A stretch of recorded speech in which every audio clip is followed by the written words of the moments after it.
The World Health Organization did an interesting cross-cultural experiment. They did the cross-cultural applicability study of dependence diagnoses. Got a lot of leading practitioners in the United States and around the world. Their hypothesis was, like yours, when you use the word physically addicted, that there are certain characteristics of alcoholism that are physical and some that are psychological. And they said, we'll go around the world and we'll see how people respond to alcohol and drugs, and when they get in trouble, how they define it, how they behave, and we'll see which are culturally bound and which aren't.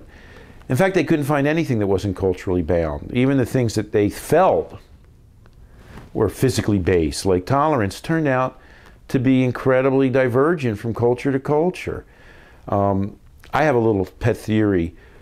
The human mind is incapable of comprehending the degree to which its experience is determined by the social and cultural groups of which it's a part. We just are not able to do that. When we do something because everybody around us does something, we just think that's reality.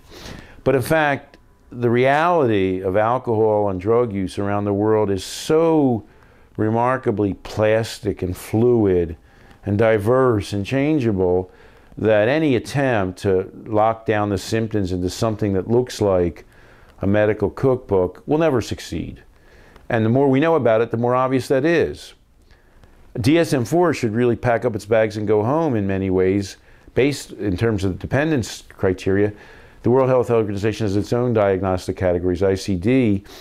They should quit now because they've now determined that everything they rely on is totally culturally defined and variable. But they won't.